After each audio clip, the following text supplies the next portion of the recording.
Ben écoute, parlons aux gens, puis essayons de savoir ce qu'ils savent. Je sais pas. Je veux dire, écoute, tout le monde a l'air d'agir comme s'ils étaient normaux, même s'ils sont 50 ans en arrière, sont tout décrépitis.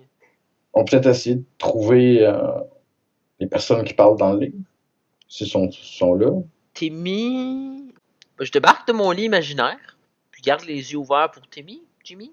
Timmy ou Jimmy? Timmy. Timmy. Vous retrouvez l'infirmière, elle est en train d'utiliser un défibrillateur pour essayer de réanimer un des patients et ça ne fonctionne pas. Les appareils médicaux sont en train d'indiquer qu'il est en train de mourir. Et alors que l'appareil qui est censé enregistrer ses battements de cœur se met à biper constamment, le corps du patient disparaît et le personnel médical soupire de manière déçue et ils repartent à leur travail et quelques secondes plus tard, le patient réapparaît. Oh mon dieu, ça fait combien de temps qu'ils sont coincés là-dedans? C'est-tu le patient... défibrillateur qu'on a vu dans le corridor de la mort? Il y ressemble, oui. Est-ce que c'est cet endroit-là? Non, vous n'êtes pas au couloir de la mort. C'est vraiment curieux. Infirmière Hoffman? Oui. Désolé pour votre patient. Que je regarde sciemment le patient qui est réapparu. Elle dit oui, c'est terrible, mais quand on travaille ici, on apprend à vivre avec la mort. C'est quelque chose qui est présent tout le temps. Je suis désolé si vous êtes nouveau, il va falloir vous y habituer.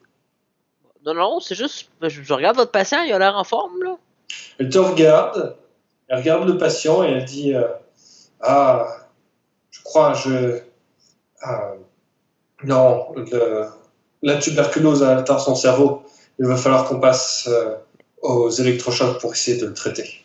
Ok. Ça fait combien de temps que vous travaillez ici? Je suis là depuis 2 ans. Wow. Ça fait 2 ans que je travaille ici. Non, ce que je veux dire, c'est que le personnel médical sort pas d'ici, donc legit, ça fait 2 ans que vous sortez pas d'ici. Oui, tout à fait. Est-ce que vous êtes venu ici seul? Oui, je suis venu pour aider les patients autant que possible. Vous êtes pas malade? Non, mais nous prenons des précautions pour éviter de tomber malade autant que possible. Mais même si ça arrive. Est habillé comme ça? Oui. A pas de masque? Non. C'est les années 60. Dans les années 60, ils pensaient qu'ils pouvaient traiter la tuberculose quand ça atteignait le cerveau avec des électrochocs. Ouais. Maintenant, on sait que non, ça ne faisait qu'empirer les choses. L'un des lieux les plus hantés, c'est la pièce dans laquelle ils faisaient les traitements à électrochoc. Maintenant, on se fait vacciner pour ça? Oui. La tuberculose, oui. J'ai mon téléphone avec moi? Oui. Je vais faire une recherche dans le but de donner quelque chose à l'infirmière qui pourrait les aider à traiter les patients. Il n'y a pas de réseau, bien sûr. Je fais pas de recherche dans ce cas-ci. Là, je te chuchote, John, je sais pas quoi faire. Ils sont poignés dans leur loupe. Qu'est-ce qu'on fait? Je sais pas plus. C'est toi le mort, hein? Tu fais partie d'eux autres. Merci. Merci beaucoup. Excuse, c'est pas ça que je voulais dire. Mais... John, tu te rends compte que la sensation que tu ressens dans cet endroit, c'est la sensation que tu ressentais quand tu étais mort et aussi quand tu étais dans le couloir de la mort. Enfin, tu penses que vous êtes dans le monde des morts. Fait que ce que je dis est pas si stupide que ça, là. John est capable de le sentir. Je vais essayer subtilement de toucher l'infirmière. Elle est présente. Physiquement? Tu arrives à toucher son habit. De là où vous êtes, vous pouvez sentir l'odeur assez forte du magma et il fait très chaud à l'endroit où vous vous trouvez. C'est quoi ce magma-là? On comprend pas. C'est l'enfer? On est en enfer? Je sais pas, on dirait que je me suis réveillé, je suis sorti de là, genre... Pour moi, c'est la mort. C'est pas bon, ça. C'est où est-ce que j'étais avant qu'on me sorte de là. OK. On peut-tu se rendre au couloir de la mort à partir de ce qu'on est? Si vous voulez. Je pense qu'en voyant ta face, c'est ça qu'on va faire. Alors que vous êtes en train de vous diriger vers le couloir de la mort, vous passez devant un autre patient qui est en train de mourir. Et le personnel médical est en train d'essayer de soigner cette personne. Et vous voyez Elisabeth Hoffman avec le défibrillateur entre les mains. Et vous l'entendez murmurer. Elle va dire une phrase avant de poser le défibrillateur sur la personne qu'elle essaie de soigner. Mais Pierre lui dit « Je ne possède ni argent ni or, mais ce que j'ai, je te le donne. Au nom de Jésus-Christ de Nazareth, lève-toi et marche. » Et au moment où elle pose le défibrillateur sur la personne, non seulement ça fait l'effet électrochoc où la personne semble se réveiller, mais en plus de ça, des blessures que cette personne s'était faites au visage avec ses ongles se soignent instantanément. Et cette personne semble encore plus vivante. Vous voyez plus les... je vous avais décrit que tous avaient une sorte d'air fantomatique. Cette personne vous ressemble plus à tous les deux. Et vous êtes juste devant le couloir de la mort. Oh, attends une minute. Monsieur? Il te regarde, mais les docteurs sont aussi en train de vérifier son pouls, ce genre de choses. Et les docteurs commencent à se féliciter les uns les autres d'avoir maintenu ce patient en vie encore un petit peu. Ignorant totalement l'infirmier. Bon, je reviendrai après, I guess. On continue vers le couloir? D'accord. Vous commencez à descendre le couloir et plus vous vous enfoncez profondément, plus vous pouvez entendre le bruit du magma qui est tout autour du couloir. Et à un moment, vous arrivez à la moitié du couloir et le défibrillateur se trouve là, à vos pieds. Mais vous ne pouvez pas progresser plus loin car il y a de la lave qui vous empêche de descendre au-delà de là. À toi l'honneur, puis je pointe le défibrillateur. Je prends le défibrillateur. Lancez dans la lave. Je te lance dans la lave. Non, pas moi, le défibrillateur. T'es sûr? Je veux dire, il va revenir, là. C'est une boucle. En fait, je le lance dans la lave. Tu le lances dans la lave, il disparaît sous la lave.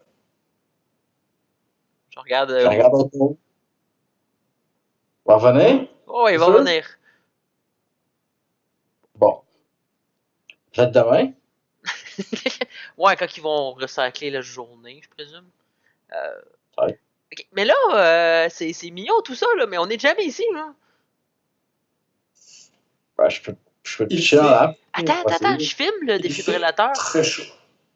Le défibrillateur est physiquement là, mais il a l'air beaucoup plus cassé dans la réalité que quand vous le teniez entre vos mains.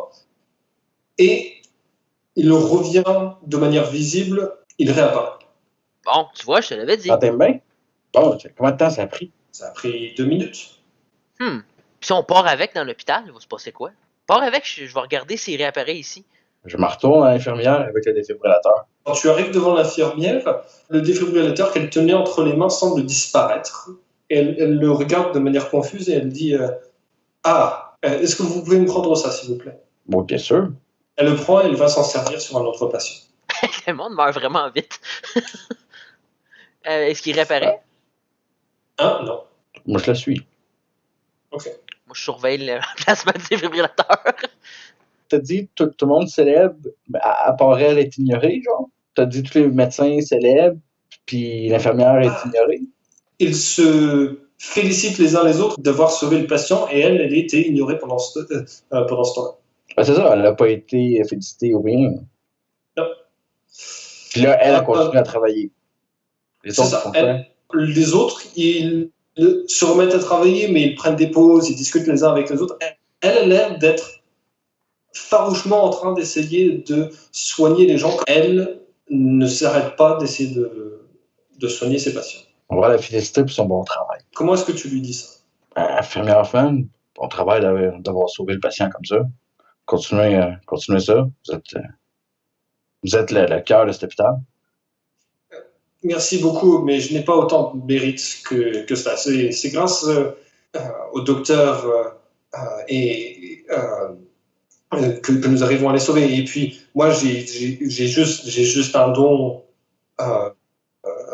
pour aider les gens. C'est un don qui m'a été donné. Ça ne vient pas de... Ouais, j'ai vu ça tantôt, ce que vous avez fait. Et, comment est-ce que vous avez obtenu ça?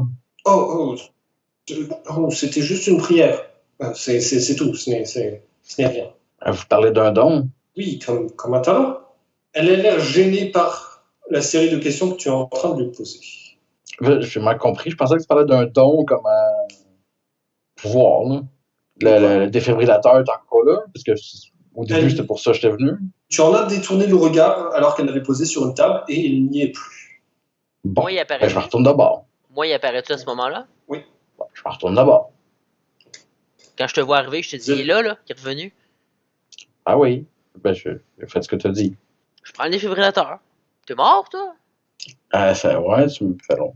Quelques fois que tu me le dis, pourquoi? Il marche-tu dans mes mains, le défibrillateur? Oui. Je peux te choquer? Checker quoi? Tu veux checker si ça marche? Non, te choquer. Toute part de ce défibrillateur-là, tout a commencé. Tu sentais quelque chose avec ça. Vous allez connecter ensemble. Peux-tu dire la prière en même temps? Ouais, je me rappelle pas. C'est pas grave. C'est pas une mauvaise idée. Vas-y. Tu me ressusciter. Ouais. Est-ce que mon personnage pourrait raisonnablement se rappeler de la prière? Ça va être à -5 parce que ça a été dit dans un moment d'urgence et tout ça, mais oui, si tu fais un jet de mémorisation à -5, oui, tu pourrais t'en rappeler. Essaye de t'en rappeler, toi aussi. Alright. Ah, j'aurais été correct si c'était pas un jet de chance. 7. Non, vous vous en rappelez pas. Ben, écoute. Dégagez! Au moment où le défibrillateur entre en contact avec ton ami, il disparaît. Ah! John, au moment où le défibrillateur te touche, Jonathan disparaît. Oh. Bon. Attends, fait que moi, je suis encore dans une place, mais lui, puis là. Tu es encore dans le couloir de la mort, mais il ne fait plus aussi chaud. Et la lave n'est plus là. Il y a encore les patients, les docteurs, etc. Tu es dans le couloir de la mort, mais tu n'entends plus personne tousser dans le reste de l'hôpital. Est-ce que le défibrillateur est retourné à terre? Non, il est encore dans tes mains. Ok, et est-ce que j'entends encore les gens tousser? Est-ce que je vois encore la lave? Oui. Ah, Oui. mince. John? Je l'appelle. Pas de réponse. J'ai entendu un cellulaire sonner. Non, mais il n'y a pas de réseau. Ouais, non, je sais, mais j'essaie de t'appeler quand même. On sait jamais. Vous êtes dans le couloir de la mort. Il y a doublement pas de réseau dans le couloir de la mort. OK, dans la vraie vie, il n'y a juste pas de réseau dans le couloir de la mort, c'est ça? C'est ça. Ah, ben je sors du couloir de la mort jusqu'à temps que j'ai du réseau. Ok. Tu commences à te diriger vers la sortie. Jonathan, est-ce que toi aussi, toi, qu'est-ce que tu fais pendant ce temps? Il est pas genre tombé dans la lave puis j'ai pas remarqué, il est juste disparu. Elle a juste disparu instantanément. Est-ce que ça ferait du sens que je pense qu'il est retourné ailleurs, comme à la bonne place? Tu as moyen de vérifier grâce à ta caméra. Ah ben oui. Je regarde la caméra. Tu peux le voir qu'il est en train de descendre les marches des escaliers. Bon, ben je me choque. John, tu peux l'entendre qu'il réapparaît derrière toi en s'effondrant sur le sol comme s'il avait du mal à respirer. Nicolas, tu viens de faire parcourir à ton corps une grosse quantité d'électricité, mais donc tu te prends 3 piercing damage. Oh! Je me tire. Je suis revenu. C'est pas pratique ça comme moyen de se promener. De se promener. Hey! On fait quoi là? Parce que c'est bien beau se promener, mais on n'a pas de preuves. Voilà. Sur quoi tu veux travailler? On est-tu sur faire un attrait touristique ou trouver des fantômes? Ben pour un voir avec l'autre là. La direction des pensées sera pas pareille. Ah ouais. Techniquement, ce qu'on est venu faire ici, c'est trouver des affaires, des preuves pour être touristique. Oui. Ouais, c'est moi qui sais faire. Ça répète, c'est quoi notre but, là? Faut ramasser des preuves pour après ça faire des plans de comment utiliser l'endroit, là. Fait que c'est quoi, tu veux proposer au monde de venir cligner des yeux puis de se choquer? Bon, présenter comme ça, c'est pas la meilleure des choses. Toi, va fumer dehors, je sais pas. OK. Vous allez penser que c'est un running gag à chaque fois que vous vous séparez, et que je le fais exprès, mais là, c'était prévu depuis un certain temps. John, au moment où tu sors du couloir, tu te retrouves nez à nez avec quelqu'un qui semblait t'attendre là. Bon. À chaque fois, je m'en vais au bon moment. Il s'agit de Patrick Evans qui est en train de t'attendre assis sur une chaise en plastique tout en bas du couloir de la mort. Et je m'y attendais pas. au moment où tu arrives, il te dit « Bonjour, Monsieur Parker. Il faut que nous parlions, vous et moi. Et on va arrêter cette partie ici, pour ce soir. » c'est ça le cliffhanger? C'est ça le cliffhanger. Ah! Alright. Ah, je suis épuisé.